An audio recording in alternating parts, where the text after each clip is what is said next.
Hey everyone, Matt Pisarcik from RazorEmporium.com coming at you today to do a little technical explanation video, kind of dive down deep into some thoughts and options and choices around Revamp service on our website. So a lot of people start off and they find an old vintage razor at an antique store or a loved one's medicine cabinet and they say, I want to have this refinished. I want it to look like it used to. I want it to be brought back to its glory. And that's the whole idea of the Revamp service, is to bring these things back to being beautiful and functional. When it comes to the function on any of these razors, that's easy to do. That's what we call our tune-up service, where we're going to mechanically get things to open, to turn, to adjust, and all work the way they're supposed to work. That's included with our Revamp service. But the real beauty and the real purpose of the Revamp service is purely cosmetic, to make it look better than you found it. The first finish option we're going to be looking at is the factory nickel option. So if you find an original Gillette razor in fantastic condition, it's a good kind of indication of what Gillette was putting out. Most of their razors came with what we call like a factory finish. That's going to be a nickel plated finish over the brass components, and the nickel plating is going to be done in a method that kind of produced its own little unique marks and dings and dents. And that's because they were tumbling these parts in huge barrels, and the parts were all hitting each other, and you don't have a perfectly shiny mirror surface. If you look at the doors on a Fat Boy or a Super Speed or a Slim or a Tech razor, you'll notice all these little kind of very random little but still uniform little marks. But they're not mirror finished at all. And that's what we call our factory finish. So the point of our factory finished nickel is to try to replicate that same look. And we've even gone to lengths of doing sandblasting and tumbling steps to try to replicate that same kind of utilitarian, but still very beautiful overall shiny, semi-shiny look. It's not a satin finish. Years ago we just did a sandblast finish for the nickel, and we had some people not really like that, so we got away from the sandblast finish. Too much of a matte kind of satin tacky feel. So it is, I call a semi-bright or semi-shiny finish. And again, we're trying to make it look like the original Gillette finish. For everyday use, if you don't know what to choose, if you are just beside yourself in indecision, go with factory nickel on our drop-down choices.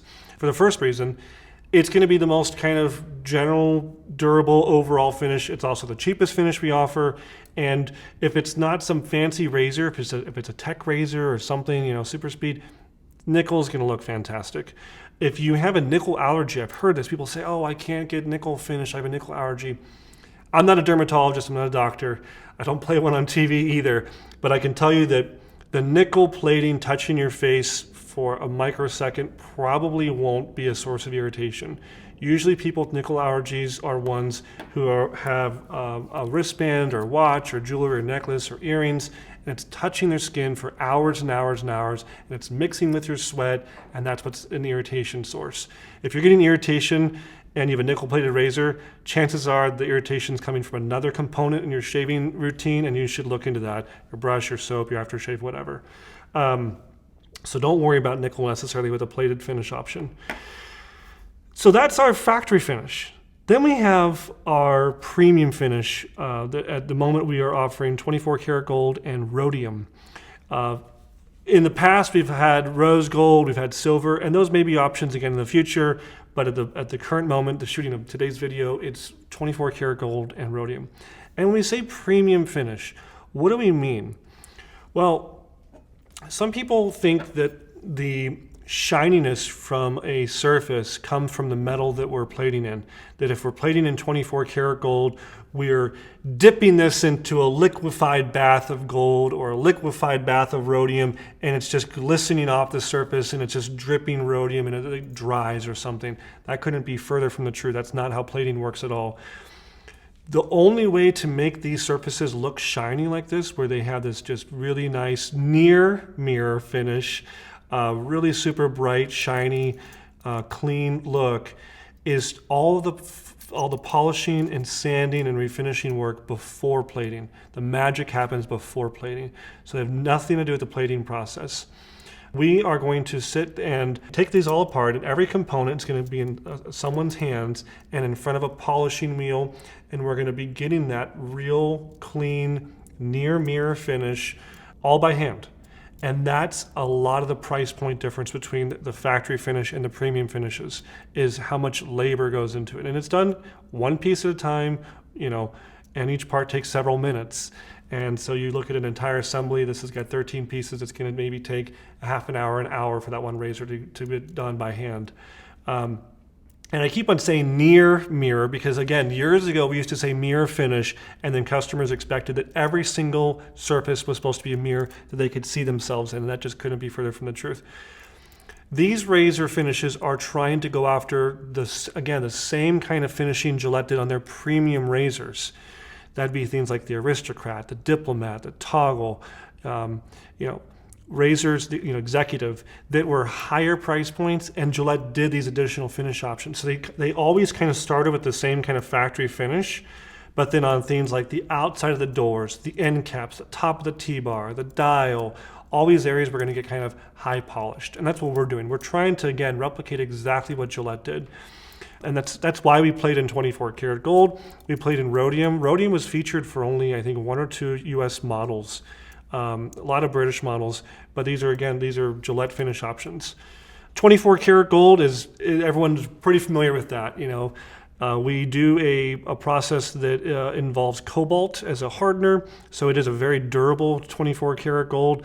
And we even do a gold strike before this. It's kind of like a primer. It's extremely hard. It's very durable. It's way thicker than Gillette did. It doesn't have a coating like Gillette did, so it should last for decades. We've been doing it for about 10 years, so I have talked to some of our customers from the first ones, and they say things are still looking great, looking fantastic. It's hard to say how long that's going to last. A lot of it comes down to the wear and tear you're going to put on the razor.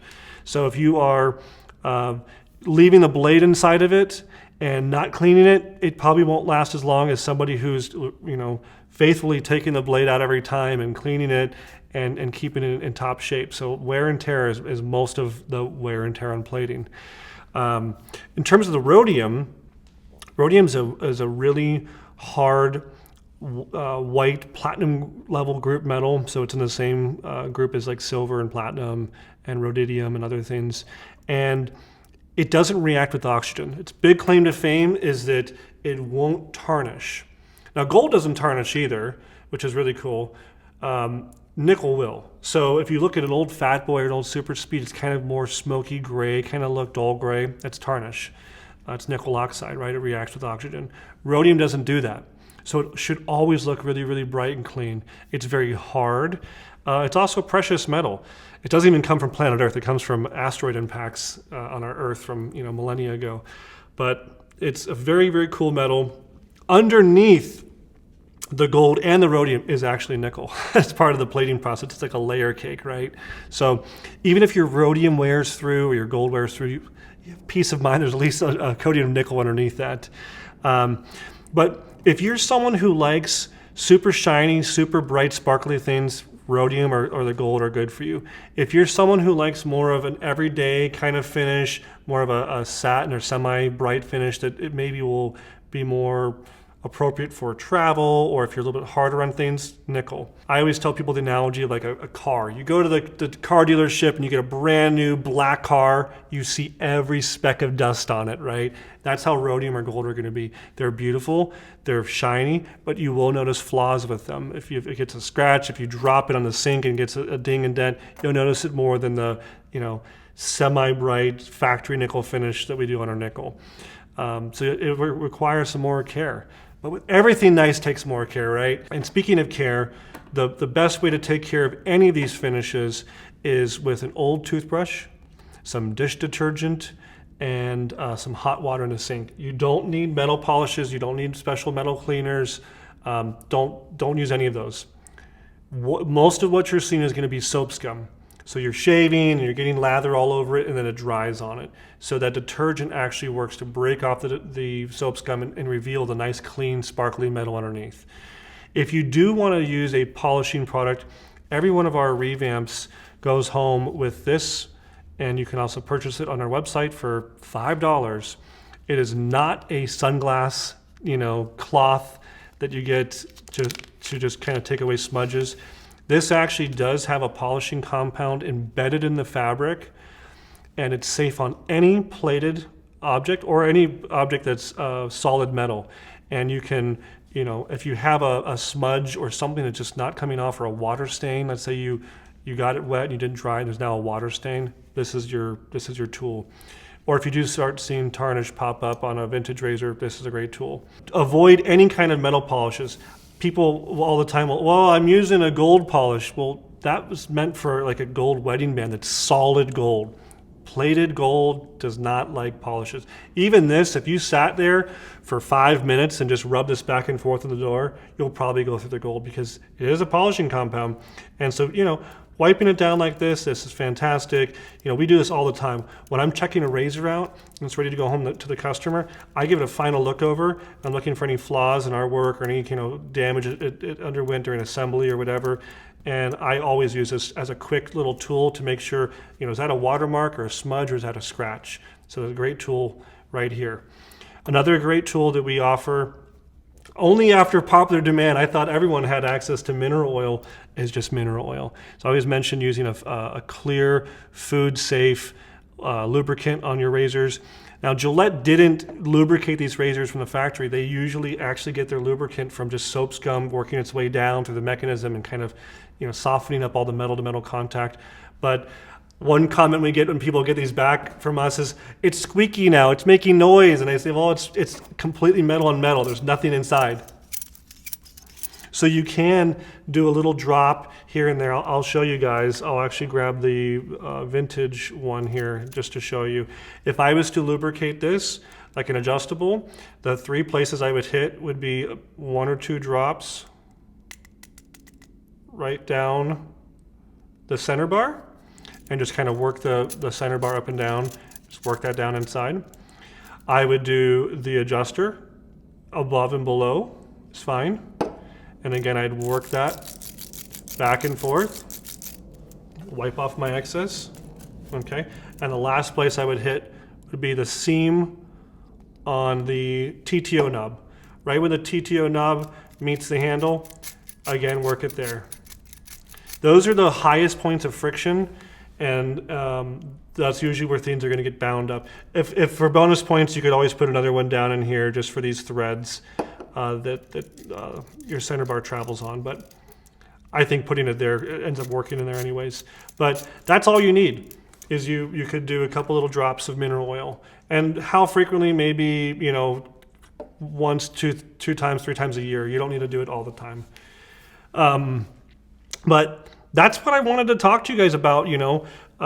Choose gold if you want to really, really take care of the gold. You love gold-plated things, but just know it's a soft metal. I can't stop chemistry and science from happening, and we can't take away that gold's just a soft metal to begin with. Choose rhodium if you like that kind of white, super shiny, blingy, sparkly finish, and you want that uber, beautiful picture for the shave of the days to brag to your friends, right? Choose nickel if you kind of want the baseline or budget option, or you just want it to look like it just walked off the factory floor in 1959. You want it to look perfectly new old stock, mint condition, original factory look. Choose nickel. Again, in the future, we may go down the path of rose gold or silver, other kind of finishes, but at the moment, these are the 3 most popular things we ever did. They're also the 3 most popular finishes Gillette ever did, and that's what we want to offer.